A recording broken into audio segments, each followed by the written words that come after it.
Hi, I'm Gavin Johnson Lynn, and welcome to DevSec Mastery, empowering software developers with skills, tips, and tutorials to master writing secure code. Okay, today we're going to look at Burp. Burp is a web proxy tool that's often used for intercepting and modifying requests. That's got uses across things like software development, but typically this tool is used a little more for ethical hacking. So we're on the Burp website, we're in products, and we want the community edition. You can skip the end of the email bit and just go straight to downloads and choose whichever download you want. So I've already installed that. So I'm going to open that up. And the first thing you see in there is the fact that you can only create a temporary project. Now, this is a feature, shall we say, of the community edition. The community edition is free. We'll talk a little bit more about what you get in the paid for version, but for now, we'll just start a project. We'll start that up and see what it looks like. In previous videos, we've looked at something called Telerik Fiddler. Now, Fiddler is a lot more web developer focused and doesn't have as many features as Burp Suite. So we're going to take a look at Burp Suite and how we use it, how we set it up as a proxy, and some of the cool tools that it's got in it. So first things first, we want to install the certificate. So we're going to go into proxy settings.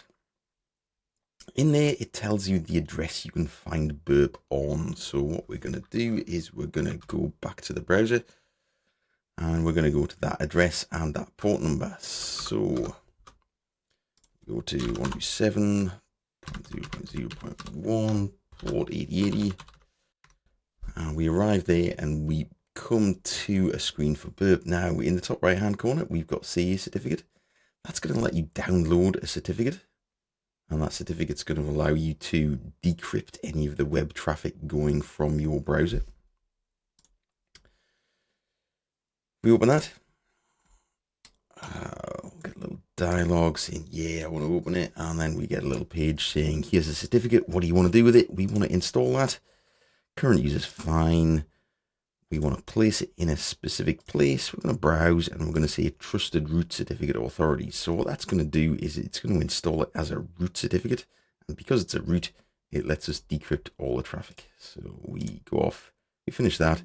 Import was successful. Great. We can OK that. So now Burp should be able to decrypt any HTTPS traffic that it sees.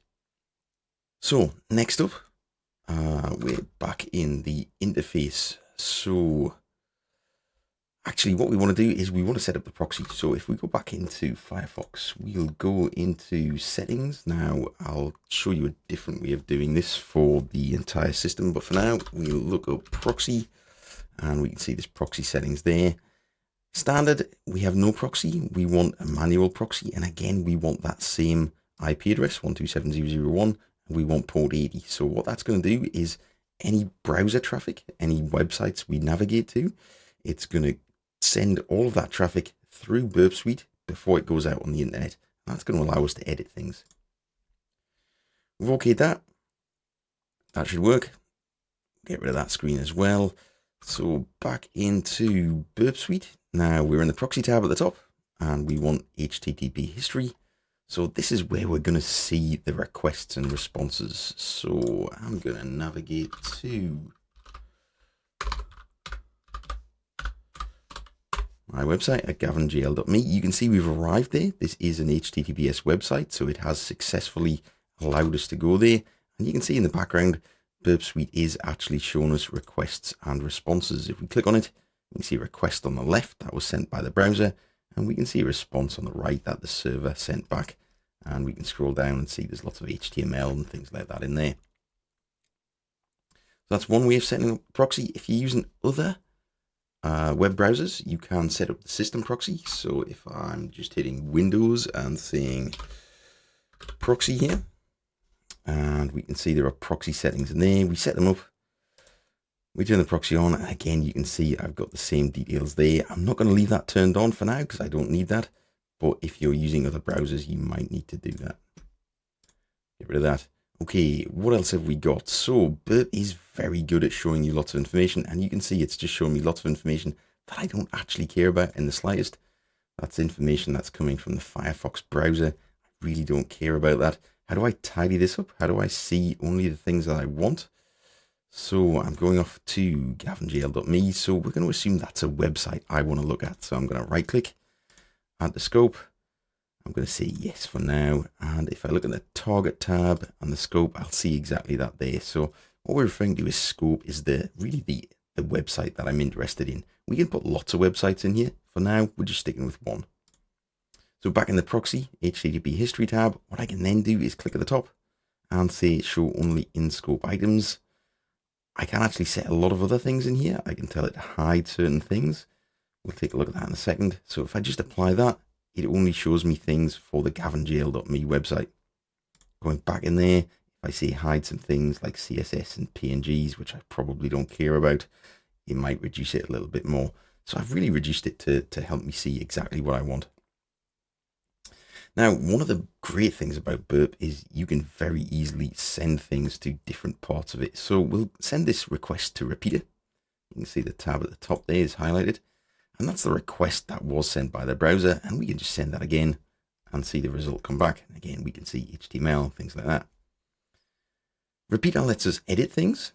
So if we take maybe a little different request, so that one asked for a page. So if we send that one to repeater, we can see it's got a page number in there. We send the request. This response had 63,423 bytes. If we change it to page 3, we should see something different. So we can see a much smaller page there. So we can see it's very, very easy to start editing some of the requests that the browser was sending. So what else can we do? One of the best bits about Burp Suite is the ability to send things to Intruder. Now, Intruder is slightly limited in the free version, the community version. You'll see that in a second. So what I'm going to say here is I actually want to start changing that, but I don't just want to send one request. I want to send lots of requests with different values. So I've highlighted number 3. I've said add. I'm going to payloads. Now, there are lots of good options in here, especially this one, which only works in the Pro version. That has default lists that you can already use. What you can actually do is just find your own lists and paste things in here.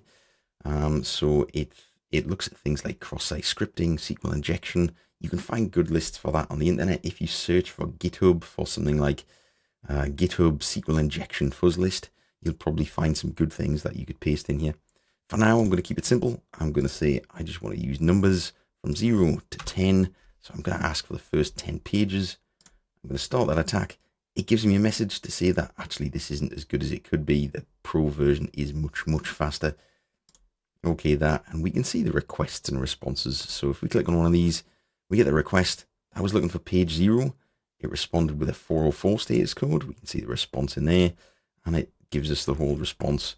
We can see the pages that did work. So number 1 gave us a 301. That was a redirect. And number 2 gave us an actual decent response with some HTML in it. So you can see it's very easy to automate this. We're automating the ability to just send lots of different things. From a debug point of view, if you're a web developer, that's very useful for trying to break it and see what ways you can break it and how to fix it. From an ethical hacking point of view, it's much more powerful. You can start sending really nasty things and seeing the results. We'll close that one down. One of the other great things about Burp Suite is all of the extensions. Now, if we go to extensions and the B App Store, we can see lots of extensions that are available to us. Some of these require the Pro version, but some of them don't. And really, this is one of the most powerful bits of Burp Suite. Even in the Community Edition, you can add extensions which will automatically look for security vulnerabilities for you. And there can be a little bit of complexity to that. Some of them require Python to be installed on your computer. I know this guy. Oh, look at that. I didn't realize he had something in the B App Store. Excellent. Well done, Lorenzo. Okay, so that is Burp. That is the ability to intercept requests and modify requests and start playing with them and use it for various things, as I say, like debugging web applications and ethical hacking. Burp Suite, very good tool. It is my favorite tool for this. In terms of the professional version, it is a little bit expensive. In the UK, it's about £400. In the US, it's about $450. The free version is quite good. but will only get you so far. Burp Suite. There you go. Thanks for watching. Please like, subscribe, and most importantly, don't forget to code securely.